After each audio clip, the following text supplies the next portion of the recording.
आज प्रेस वार्ता की गई है।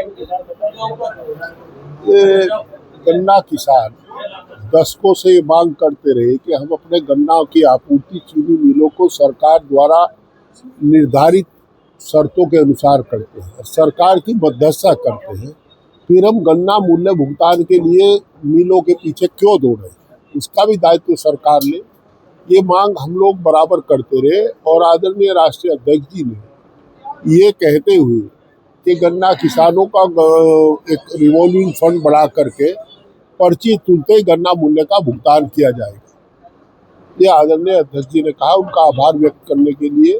क्या चूंकि हम जानते हैं खड़े कोल्लू का लाइसेंस भी मुलायम सिंह जी की सरकार में खत्म हुआ था और जो गन्ना मूल्य का भुगतान चेकों के द्वारा होने लगा, बैंकों के द्वारा होने लगा, ये भी आदरणीय मुलायम सिंह यादव जी की देन थी।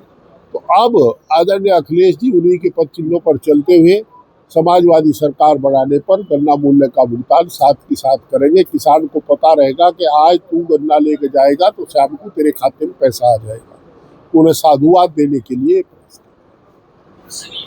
कई मामलों का जिक्र करते हुए पुलिस पर भी आपने सवाल उठाया। देखिए, पुलिस की स्थिति ये है कि सत्ता के दबाव में निचले स्तर पर गड़बड़ियां होती है। हम लोग कहते हैं, रात में हमने एसपी सिटी साहब को कहा तो उन्होंने एक्शन लिया।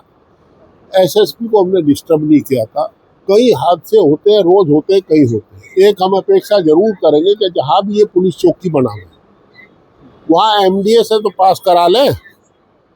अब कहीं भी आप बढ़ा देते हैं उससे सर अभी एक सर्राफे बाजार के कोने पे एक बेचारा फल विक्रेता है, वो अपने बैनामे लिए घूम रहा है।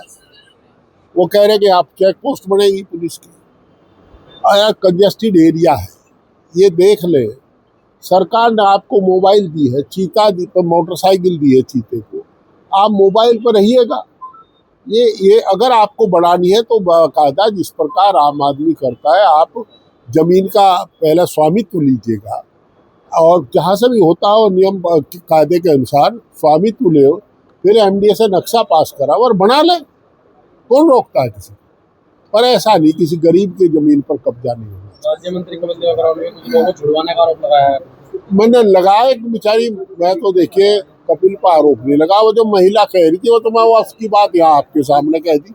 बेचारी एक सैनी महिला रो रही थी, अखबार में लंबा पकड़वा दिया और वो 3 दिन पर कट्टा था वो छुड़वा दिए। अब मुझे देखा सच और झूठ हुआ जाना भाई, कट्टा हुआ था और वो कट्टे में गया सैनी का लड़का, वो निर्दोष है। वो जिस तरह रो रही थी और उसका पति भी रो रहा था, उससे लगता था कि इसकी पीड़ा जायज है। स्मार्ट मीटर को लेकर भी सभा आंदोलन की जा रही है।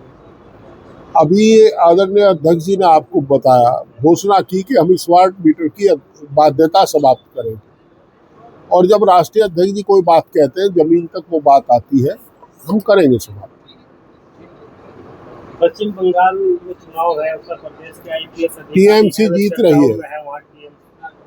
देखिए, टीएमसी जीत रही है, अधिकारी कोई भी है उनको अपने संवैधानिक दायित्व का निर्वाह करते हुए अपनी सीमाओं में रह करके बयान देने पर चाहिए, आपत्तिजनक बयान नहीं देने चाहिए। 90 लाख वोट काटे गए हैं, आप कह रहे हैं टीएमसी जीत रही है। हाँ भाई, जीत वोट तो तुम्हारे शहर में भी कई लाख कटे, पर 6 की 6 जीतता ना, हम सारी जीत रहे हैं।